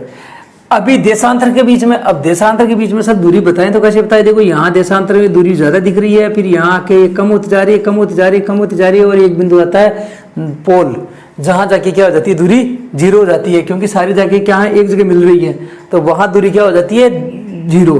तो हम बताएंगे देशांतरों में एक ही चीज की बताएंगे हम, किसकी, जो भूमध्य रेखा पे जो देशांतर हैं उनके बीच में भी दूरी कितनी है, 111 किलोमीटर। क्या है, 111 किलोमीटर। क्या है, 111 किलोमीटर। तो जो अक्षांशों के बीच में दूरी थी सेम भूमध्य रेखा पर, मैंने क्या बोल रहा हूँ, वर्ड सुनना मैंने, भूमध्य रेखा के बीच में जो दूरी है वो सबसे ज्यादा होती है देशांतरों के बीच में, कितनी, 111 किलोमीटर। बाकी धीरे धीरे क्या होती है, कम होती जाती है, और पोल्स पे जाके क्या हो जाती है, 0। क्या हो जाती है, 0 हो जाती है, क्योंकि पोल्स पे सारी रेखाएं एक जगह मिल जाती है, तो वहां देशांतरों के बीच में दूरी क्या हो जाती है, 0। तो आपको इसी की पूछेगा, सिर्फ पूछेगा तो भूमध्य रेखा पर अक्षांश देशांतरों के बीच में दूरी कितनी होती है, 111 किलोमीटर। अब ये दूरी जैसे यहाँ भी 111 बताया, यहाँ भी अक्षांशों के बीच में भी 111 किलोमीटर बताया मैंने, यही बताया ना इनके बीच में। तो ये रीजन क्या है, क्योंकि जो ये वाली जो भूमध्य रेखा वाली है ना, ये थोड़ी सी ज्यादा है, लेकिन उसको हमने क्या मान लिया, ये भी 111 और ये भी कितना माना है, 111। तो आपको दिमाग में रहना चाहिए अक्षांशों और देशांतरों के बीच की दूरी कितनी होगी, अक्षांशों के बीच में दूरी होगी 111 किलोमीटर, सिर्फ ध्रुवों पे थोड़ी बहुत ज्यादा होगी। इसी प्रकार भूमध्य रेखा के ऊपर देशांतरों के बीच में दूरी कितनी होगी, 111 किलोमीटर। कितनी होगी, 111 किलोमीटर। देखो इस चीज को अच्छे से याद रखना, जैसा वो सेम 111 है, ये भी 111 है, लेकिन इसमें ये चीज याद सिर्फ भूमध्य रेखा की बात हो रही है, बाकी सब जगह क्या हो जाती है, धीरे धीरे कम हो जाती है। आपको पूछ ले कि देशांतरों के बीच में ध्रुवों पे दूरी कितनी होगी, तो क्या करोगे, लगभग 0 या 0। क्या करोगे, कितनी दूरी होती है, 0। कितनी होती है, 0। अब हम इस टाइम जोन की बात कर लेते हैं, टाइम जोन की बात हम कर लेते हैं। अभी मैंने बताया था कि जो प्राइम मेरिडियन है, ये मान लो प्राइम मेरिडियन है, और यहाँ पे क्या है, समय हमने क्या माना 0 डिग्री, और ऐसे करके हमने ईस्ट की तरफ 180 बना देशांतर बना दिए, इधर भी 180 देशांतर बना दिए, वो वेस्ट की तरफ हो गए। ये हो गया प्राइम मेरिडियन, ये क्या हो गया प्रधान मध्याह्न रेखा, क्या हो गई प्रधान मध्याह्न रेखा। अब इससे हमें क्या समझ में आया कि 180 इधर कर दिया, 180 इधर कर दिया, इससे समझ में क्या आया वो बताता हूं मैं। देखो पृथ्वी 24 घंटे में कितना डिग्री घूमती है 360, इस 360 को मैंने 180 ईस्ट और 180 वेस्ट में मार दिया, 360 को क्या कर दिया 180 इधर मार दिया और 180 इधर मार दिया। अब पृथ्वी 24 घंटे में घूमती है कितनी 360 डिग्री, 1 घंटे में कितनी होगी भाई 360 में हम क्या कर देंगे 24 का भाग दे देंगे, कितने हो जाएगा, कितने बार कट जाएगा 24 एकम 24, बच गए कितने 12, 24 पंचे 120, यानी 15 डिग्री घूमने में पृथ्वी को कितना टाइम लगता है 1 घंटा। कितना टाइम लगता है 1 घंटा। अब बात आ गई कि 15 डिग्री घूमने में पृथ्वी को कितना टाइम लगता है 1 घंटा। अगर फिर बोले कि 1 डिग्री घूमने में कितना टाइम लगता है, तो 1 डिग्री के लिए क्या भाई घंटा को हमने क्या किया मिनट में बदल दिया, यानी 60 से गुणा कर दिया, 60 मिनट हो गई 1 घंटे में, और 15 का भाग दे देंगे तो कितना हो जाएगा 4 क्या आ जाएगी, घंटे को हमने किस में बदल दिया मिनट में। अब आपको समझ में आ गया कि पृथ्वी 24 घंटे में 360 डिग्री घूमती है और 15 डिग्री घूमने में इसको 1 घंटा लगता है। 15 डिग्री घूमने में कितना लगता है 1 घंटा। अब हमने क्या किया कि 1 डिग्री घूमने में कितना टाइम लगेगा, तो मैंने घंटे को क्या कर दिया मिनट में बदल दिया, मिनट में बदलने के लिए मैंने 60 से गुणा कर दिया, और 15 का मैं इसमें भाग दूंगा तो कितने आ जाएगी 1 डिग्री में कितना टाइम लगेगा, 1 डिग्री में कितना टाइम लगेगा 4 मिनट से। 1 डिग्री पृथ्वी के एक देशांतर से दूसरे देशांतर में जाने में कितना टाइम लगेगा, कितना 4 मिनट। अब बात करते हैं, हमने ऐसे 180 बांट दिए, क्या कर दिए ऐसे टोटल हमने 180 डिग्री में मार दिया, हमने ऐसे 180 डिग्री में मार दिया ऐसे, ठीक है आगे तक है टोटल 180, तो लाइन नहीं खींच पाएंगे यहाँ पे, ऐसे इधर मार दिया। अब क्या होता है जैसे यहाँ पे है ब्रिटेन, क्या एक ग्रीनविच लिख दो आप, ब्रिटेन ग्रीनविच लाइन है ये आपकी, वही ब्रिटेन में है। अब हम इस लाइन के इधर आएंगे, यहाँ मान लो 12 बजे हैं, अब हम 1 डिग्री इधर आते जाएंगे तो समय क्या हो जाएगा बढ़ता जाएगा। अगर हम ईस्ट की तरफ बढ़ेंगे तो समय हमारा क्या होगा बढ़ता जाएगा, समय में क्या हो जाएगा प्लस करेंगे। अब अगर हम 1 डिग्री इधर जाएंगे 1 डिग्री इधर जाएंगे तो समय में 1 डिग्री में कितना 4 मिनट की कमी, हर 1 डिग्री में कितनी कमी होती जाएगी 4 मिनट की। इधर क्या हो जाएगा समय माइनस हो जाएगा। देखो कैसे होगा, जैसे हम भारत के विस्तार की बात करते हैं, पहले हम भारत के विस्तार की बात करते हैं। भारत क्या है कितने डिग्री पे है 68 डिग्री 7 मिनट से, 68 डिग्री 7 मिनट से कितना डिग्री पे है 97 डिग्री 25 मिनट से, लगभग कितना 29 डिग्री मान लो आप, लगभग कितना डिग्री का अंतर है 29 देशांतर, 29 देशांतर में है, लगभग कितने देशांतर में है 29 देशांतर में। मतलब यहाँ ऐसे गिनते आएंगे तो हम मान लो ये 68 डिग्री आ गई, ये 68 डिग्री आ गई, और ऐसे जाएंगे आगे जाएंगे तो ये मान लो कितना आ गया 97 डिग्री आ गया। इसके बीच में क्या है अपना भारत, इसके बीच में अपना भारत क्या है भारत सिचुएटेड है, जो भी मान लो भारत का ये मानचित्र है, ऐसे करके भारत यहाँ पे है, यहाँ पे अरुणाचल प्रदेश आ गया और ये भारत है।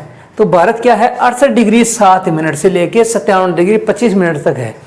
अब भारत में भी क्या होगा, जैसे मैंने बताया कि 1 डिग्री में कितना अंतर होता है, 1 डिग्री में कितना होता है कितना 4 मिनट्स का। अब टोटल डिग्री कितनी हो गई 29 डिग्री, कितनी हो गई 29 डिग्री में भारत, तो भारत का जो गुजरात वाला हिस्सा है और इधर कौन सा आ गया अरुणाचल प्रदेश, अरुणाचल प्रदेश।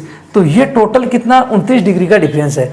अगर देखो 1 डिग्री में लगती है आपको 4 मिनट, कितनी लगती है 4 मिनट, और टोटल कितनी डिग्री है अपने पास 29 मान लो, या आप लगभग 30 मान सकते हो। तो 29 में कितना होगा 29 इंटू 4 कितना हो गया भाई, लगभग कितने हो जाएंगे 9 36 4 दूनी 8 और 3 क्या ना 116 मिनट, 116 मिनट आपको लगती है। मतलब लगभग कितना 2 घंटे में कितना 120 मिनट होती है, लगभग कितना हो गया आपको 2 घंटे। तो भारत में अगर ऐसे होगा, अगर गुजरात और अरुणाचल की बात करेंगे, अरुणाचल में अगर क्या होगा सूर्य उदय अगर 5 बजे हो रहा है तो गुजरात में कब होगा 2 घंटे और जोड़ दो भाई, 2 घंटे बाद में क्या होगा, सूर्य उदय होगा। यानी अरुणाचल में सूर्य उदय हो जाएगा मान लो 5 बजे, तो गुजरात में कितने बजे होगा, 7 बजे। ये चीज आपको समझ में आनी चाहिए। यानी मैंने बताया कि 1 डिग्री में कितना टाइम लगता है, 4 मिनट। लेकिन भारत का विस्तार है टोटल 29 डिग्री में भाई, 68 डिग्री 7 मिनट से लेकर 57 डिग्री 25 मिनट तक फैला हुआ है। इसका अंतर करेंगे तो लगभग 29 डिग्री आएगा। तो 29 डिग्री को हम 1 डिग्री में 4 मिनट से, तो 29 में कितना हो गया, 116 मिनट। अगर 116 मिनट हो रहा है 29 डिग्री में, मतलब लगभग ये हो गया 2 घंटे, 4 मिनट कम है 2 घंटे से। तो अगर यहाँ 5 बजे सूर्य उदय होगा अरुणाचल में, तो गुजरात में कितने बजे होगा, कितने बजे, 7 बजे। कितने बजे होगा, 7 बजे। अब इस कंफ्यूजन से बचने के लिए हमने क्या किया कि भारत में, अब कोई कहेगा अब ये समय का 2 घंटे का अंतर हो गया दोनों में, इसमें और इसमें 2 घंटे का अंतर हो गया। तो भारत ने क्या किया, अपना एक बीच का समय निकाल लिया। कहाँ से, आपको बताया अभी 68 डिग्री 7 मिनट पे था। अभी देखो, अभी बताया कि भारत ने क्या किया, अपना बीच का समय निकाल दिया। भारत ने क्या किया, अपना एक बीच का समय ले लिया। कहाँ से लिया, 82.5 डिग्री से। 82.5 डिग्री से भारत ने अपना खुद का समय मान लिया, जिसको बोला इंडियन स्टैंडर्ड टाइम। क्या बोला गया, Indian IST, Indian standard time. क्या बोला गया, इंडियन स्टैंडर्ड टाइम, या कह सकते भारतीय मानक समय। क्या, भारतीय मानक समय। ये माना गया कहाँ से, 82.5 डिग्री से। और ये 82.5 डिग्री कहाँ है, हमें भारत के उत्तर प्रदेश के, कौन सा है, उत्तर प्रदेश में कौन जगह है, मिर्जापुर। मिर्जापुर एक जगह है, वहां से ये 82.5 डिग्री हमने लिया। और 82.5 क्यों लिया, अभी मैंने बताया था आपका क्या, 68 डिग्री से 97 मिनट, 97 मिनट। इन दोनों में अंतर कितने डिग्री का बताया मैंने, 29 डिग्री का। 29 में 2 का भाग दो, कितना आ जाएगा भाई, 14.5 डिग्री हो गया। अब इस 68 में 64 जोड़ दो, या 57 से 64.5 निकालोगे तो 20 का कौन सी आ गई अपने, 82 डिग्री। कितनी आ गई, 82.5 डिग्री। देखो टोटल 29 डिग्री में फैला हुआ था भारत, उसको 20 का किया तो कितना, 14.5 डिग्री का अंतर आया। तो या तो 68 में 14.5 डिग्री जोड़ दो, या फिर 57 से 14.5 डिग्री घटा दो, तो बीच में क्या आता है, 82.5 डिग्री। तो इस चीज को हमने क्या मान लिया, भारत का मानक समय। भारत का मानक समय कहाँ से लिया गया, इलाहाबाद के मिर्जापुर में एक जगह है, मिर्जापुर जगह है, उस जगह से हमने क्या, भारत का मानक समय मान लिया, जिसको क्या बोलते हैं, इंडियन स्टैंडर्ड टाइम या भारतीय मानक समय। अब ये इससे बात करते हैं, मैंने बताया था ये ग्रीनविच है, जो कहाँ है, 0 डिग्री है, और हम हैं कितने डिग्री पे, 82 डिग्री पे। कितने, 82.5 डिग्री से हम टाइम ले रहे हैं। हमारा टाइम कहाँ से लिया हमने, 82.5 डिग्री। 0 डिग्री पे क्या था, 0 डिग्री पे मान लो दिन के 12 बज गए। क्या बज गए, 12 बजे हैं। क्या बजे हैं, 12 बजे हैं सुबह के, दिन वाले, जो मतलब दिन में जो बजता है 12 वो बजा है, रात वाली की बात नहीं करें, दिन वाली की मान लेते हैं। अब हम 62.5 डिग्री पे हैं, तो अब सूर्य उदय किधर होगा, पहले मैंने बताया इधर होगा, वो टाइम क्या है, जुड़ेगा, और उधर वाले में क्या होगा, बाद में होगा। तो सबसे पहले सूर्य उदय, इंग्लैंड में सूर्य उदय होगा या हमारे होगा, मैप में देखा है, अगर हम यहाँ है तो इंग्लैंड यहाँ कहीं है, तो पहले सूर्य किसके सामने आएगा, हमारे सामने। क्यों, पृथ्वी कैसे घूम रही है, ऐसी घूम रही है, तो पहले हम यहाँ है, इंग्लैंड यहाँ है, तो पहले सूर्य के सामने कौन आएगा, हम। सूर्य यहाँ से चमक रहा है, और ये भारत यहाँ पे कहीं है, इंग्लैंड यहाँ पे कहीं है, और पृथ्वी ऐसे ही घूम रही है, तो पहले सूर्य के सामने कौन सा आएगा, भारत आएगी। पहले सूर्य के सामने कौन आएगा, भारत आएगा। उसके बाद में क्या आएगा, इंग्लैंड आएगा, जो ग्रीनविच की बात कर रहे हैं हम, वो आएगा। तो पहले सूर्य उदय कहाँ होगा, भारत में। तो क्या हो गया, इधर वाला टाइम, ईस्ट वाला टाइम क्या होता है, बढ़ता है, और वेस्ट वाला टाइम क्या होता है, घटता है। ईस्ट वाले में प्लस करते हैं, वेस्ट वाले में माइनस करते हैं। अब देखो, अब हमने लिया 82.5 डिग्री, कितना लिया, 82.5 डिग्री। तो 82.5 डिग्री लिया, 1 डिग्री में मैंने कितना बताया, 82.5 डिग्री लिया, 1 डिग्री में मैंने कितना बताया भाई, 1 डिग्री में कितना है, 4 मिनट्स। तो 82 डिग्री में कितना होगा, पहले 82 डिग्री से कर लेते हैं, 4 से गुणा करेंगे तो कितना होगा, 4 दूनी 8, 8 चौक 32, 328 मिनट हो गई। कितनी हो गई, 82 डिग्री में कितना टाइम लग गया, 328 मिनट। अब आधी डिग्री और है, इसको भी गुणा कर देते हैं, ये कितना हो गया, 2 मिनट ये लग गई। टोटल कितनी मिनट हो गई, 330 मिनट। यानी हम ग्रीनविच से कितनी मिनट आगे हैं, 330 मिनट आगे हैं। कितनी मिनट आगे हैं ग्रीनविच से हम, 330 मिनट आ गए हैं। 330 को अगर हम घंटे में परिवर्तन करेंगे तो कितना हो जाएगा? 330 मिनट है, इसमें घंटे में बदलने के लिए कितने का भाग देंगे? 60 का। 60 का भाग देंगे तो कितना हो जाएगा? 6 पंचे 30, बच गया 3, कितना हो गया? 1/2, यानी कितना हो गया? 5.5 घंटे। 5.5 घंटे क्या है? हम इस वाले टाइम से 5.5 घंटे हम क्या है? आगे हैं। हम कितने घंटे आगे हो गए? 5.5 घंटे। कितने? 5.5 घंटे। क्योंकि हर एक डिग्री पे कितना मिनट है? 4 मिनट। हम कितना मिनट से टाइम लिया आपने? 82.5 डिग्री से। 82.5 में कितना हो गया आगे? हम 5.5 घंटे। कैसे निकाला? 1 डिग्री में है 4 मिनट, 82 में हो गया 328, आधा डिग्री में हो गया 2 मिनट, टोटल हो गए 330 मिनट। इसको मैंने घंटे में बदला तो कितना आया? 5.5 घंटे। तो अब जो इस वाला टाइम है ये है ग्रीनविच वाला, तो इसको बोलते हैं GMT, यानी ग्रीनविच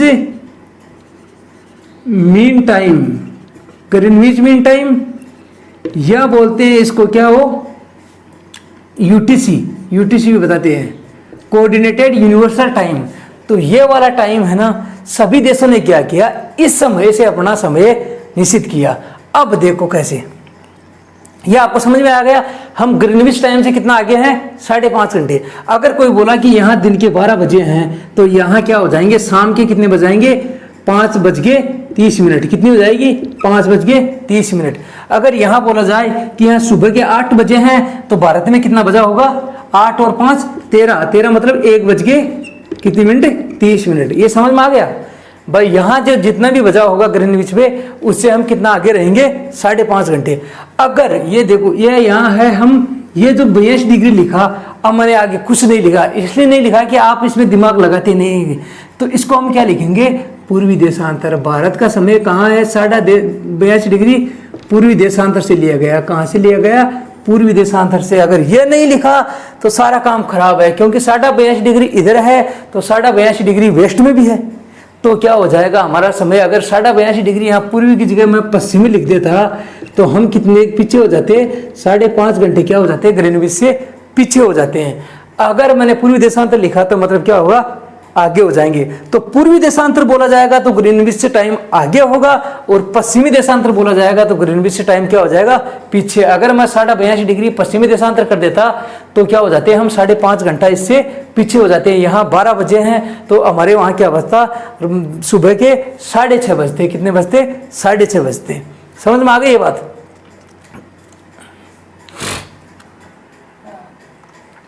अभी आपको समझ में आ गया होगा कि 1 डिग्री पे कितना मिनट का अंतर होता है?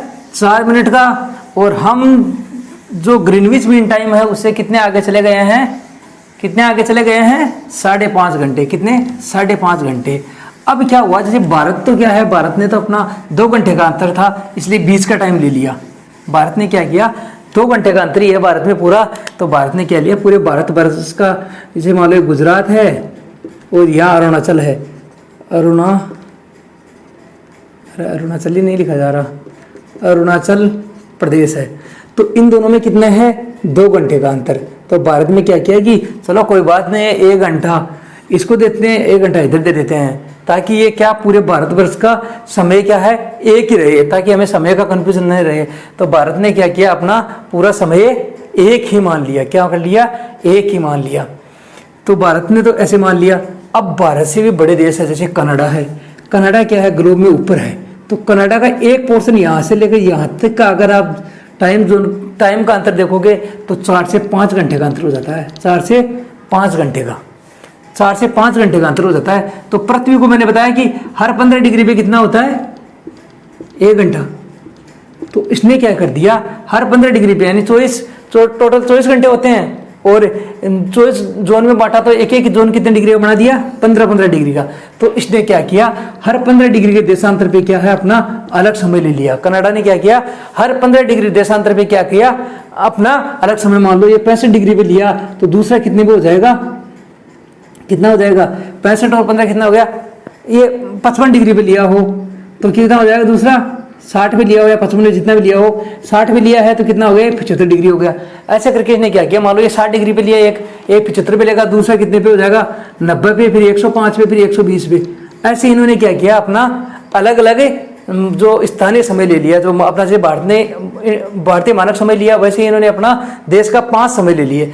वैसे यूएस ने भी 4 ले लिए, अमेरिका ने भी अपने कितने 4 समय जोन ले लिए, ताकि उसके जो अलास्का है, हवाई द्वीप है, इन सब का जो समय का अलग अलग समय ले लिया इन्होंने कि अलास्का में अलग समय है, हवाई द्वीप में जो अलग अलग क्षेत्र हैं, तो इसने क्या किया, अपना भी 4 ले लिया। अब रसिया को देखोगे तो रसिया क्या है, रूस और यूरोप दोनों में को है, तो इसने अपने टोटल टाइम जोन को कितने में बांट लिया, 11 भागों में बांट लिया। कितने में, 11। तो भारत ने क्या किया, भारत ने एक ही में काम चला लिया कि हम इसी से काम चला लेंगे, 1 घंटे का कोई ज़्यादा फर्क नहीं पड़ेगा, 1 घंटा इधर वाला को दे दिया, 1 घंटा इधर वाला को दे दिया, तो क्या बीचों बीच इसने क्या कर दिया, अपना मानक समय मान लिया। तो कनाडा ने के 5 जोन बना लिए, यूएस ने 4 जोन बना लिए, ऐसे ही अलग इस जो टाइम जोन है रसिया ने कितने बना लिए अपने, रसिया ने 11 बना लिए। कितने, 11। अब ये किस काम में आते हैं, जैसे आपने देखा होगा कि आपको अब अक्षांश देशांतर का मैं यूज आपको बता देता हूँ। जैसे आप क्या है कहीं भी जाते हो और क्या करते हो, फटाफट ओला बुक कर देते हो या उबर बुक कर देते हो। अब उबर में आप अपनी लोकेशन देते हो, उबर में क्या देते हो, आप अपनी लोकेशन देते हो, और जो गाड़ी है उबर वाली वो उस लोकेशन पे पहुंच जाती है। तो इसमें किसका योगदान है, इसमें उसके पास जीपीएस होता है, जिसको बोलते हैं जीपीएस। क्या होता है जीपीएस, क्या होता है, global positioning system, positioning system. GPS को क्या होते हैं, इसमें क्या होते हैं, ये कोऑर्डिनेट्स होते हैं। कोऑर्डिनेट्स यानी निर्देशांक। जो देखो भारत क्या है, भारत ने को बताया कि भारत में क्या कर्क रेखा भारत से गुजरती है, तो भारत क्या है, पूरा भारत किस में है, ये हो गया आपका, मान लो भारत है, इसको लिख देता मैं, ये ऐसे भारत बना हुआ है। देखो भाई नक्शे पे ऐसे मत जाना भाई, भारत का नक्शा खराब बना दिया, ऐसे मत मानना, ये नक्शा मुझसे बन ही नहीं पाता। ऐसे करके मान लो ये अरुणाचल प्रदेश आ गई इधर, और ऐसे करके मान लो ये भारत है, इधर ये भारत है। अब इसमें क्या किया, अब भारत का बताया मैंने 68 डिग्री से लेके 97 डिग्री, इसने इधर 8 डिग्री से लेके कितना है, कितना है, 39 है क्या, 8 डिग्री से 37 डिग्री के लगभग है, 37 डिग्री के लगभग है। यानी ये ऐसा भारत का ये विस्तार है। तो भारत के साथ जो भी कोऑर्डिनेट होंगे वो क्या होंगे, या तो नॉर्थ में होंगे, अक्षांश सारे किसमें होंगे, नॉर्थ में, क्योंकि हम क्या है भूमध्य रेखा से ऊपर है, तो अक्षांश हमारे क्या होंगे, सारे नॉर्थ में होंगे। और हम ग्रीनविच के क्या है, ईस्ट में है, तो देशांतर क्या होंगे, अपने पूर्व में होंगे। अक्षांश अपने अक्ष होंगे क्या, नॉर्थ में होंगे, और देशांतर हमारे क्या होंगे, ईस्ट में होंगे। अपने पास भारत के जितने भी कोऑर्डिनेट मिलेंगे उनके आगे एन या ई मिलेगा आपको, नॉर्थ या पूर्व, उत्तर या पूर्व लिखा होगा, नॉर्थ या ईस्ट जो लिखा होगा, उत्तर या पूर्व लिखा होगा, हिंदी में लिखा होगा, तो हम इसी के बीच में हैं। तो अब कैसे, जैसे मान लो अपना दिल्ली है, मान लो दिल्ली 1 डिग्री मान लेते हैं कोई भी, कि दिल्ली है कितना, ये हो गया 68, तो ये मान लो लगभग हो जाएगा कितना, 75 मान लेते हैं, 75 डिग्री 40 मिनट और 20 सेकंड मान लेते हैं। ऐसे ही ये क्या है, अक्षांश कितने हो जाएंगे, 23 डिग्री से ऊपर जाएंगे तो मान लो कितना हमारा 26 डिग्री, देखो 26 डिग्री 20 मिनट 30 सेकंड। अब थोड़ा मिनट सेकंड का और बता देता हूँ क्या होता है। देखो ये अगर हम एग्जैक्ट लोकेशन दे रहे हैं, जैसे यहाँ पे जो मैंने बताया ना ओला वाली बात की, कि आप यहाँ खड़े हो, ओला यहाँ है, आप उसको यहाँ तक आना है, तो आप ये जो एग्जैक्ट लोकेशन देते हैं उसके लिए हम कोऑर्डिनेट को क्या देते हैं, जैसे पहले देते हैं डिग्री में, पहले वाला डिग्री में, पहला होगा डिग्री, दूसरा होगा डिग्री का 1 डिग्री है, इसका टोटल पार्ट होते हैं 60, इसको बोलते हैं मिनट। ये समय वाली मिनट की बात नहीं कर रहा हूं मैं, इस डिग्री का कि कितने पार्ट होते हैं 60, और अगर 60 पार्ट को बोला जाता है मिनट। अगर ये 1 मिनट का, मिनट ये है, मिनट का सिंबल ये होता है 1 ऊपर ऐसे, तो क्या कौन से कोमा बोलते हैं ऊपर वाला, तो ये कितना हो जाएगा, अगर इसको सेम जैसे समय में होता है ना 1 घंटे के 60 मिनट, 60 मिनट के 1 मिनट के 60 सेकंड, सेम डिग्री का क्या होता है, 1 डिग्री बराबर कितना हो जाती है 60 मिनट, और 1 मिनट बराबर कितनी हो जाती है 60 सेकंड। तो ये मान लो दिल्ली की ये लोकेशन है 26 डिग्री 20 मिनट 30 सेकंड। तो पहले हम लिखते हैं हमेशा अक्षांश, तो इसको क्या लिखेंगे, नॉर्थ। हम बताया कि भारत क्या है, पूरे नॉर्थ में ही है। और देश फिर लिखते हैं देशांतर, इसको क्या लिखेंगे, ईस्ट।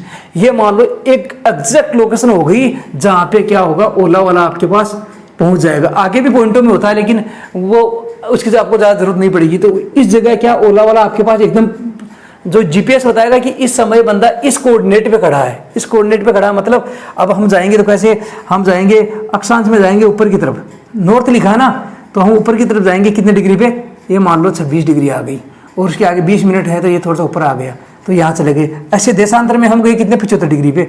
ऐसे यहाँ 0 था, 1 2 3 4, ऐसे मान लो यहाँ 75 है, 75 से हम यहाँ से जाएंगे 75 डिग्री 40 मिनट है तो थोड़ा सा आगे जाएंगे, ये आ गए। अब इन दोनों को यहाँ मिलाया तो मतलब बंदा कहाँ पे है, इस समय यहाँ पे है। ये जीपीएस को पता चल जाएगा कि ये बंदा, जीपीएस है, अपनी लोकेशन भेज देंगे उसको, तो ये क्या करेगी, ओला या उबर क्या करेगी, उस लोकेशन पे पहुंच जाएगी। तो किसी भी जगह की हमें लोकेशन बतानी है, हमें कहाँ पे है, इसके लिए हम क्या है, अक्षांश और देशांतर की हमको जरूरत पड़ी कि हम कहाँ पे हैं। तो अक्षांश और देशांतर क्या है, हमारी पोजिशन बताते हैं कि हम कहाँ पे हैं। क्या बताते हैं, हमारी पोजिशन बताते हैं। अक्षांश और देशांतर हमारी क्या बताते हैं, पोजिशन बताते हैं।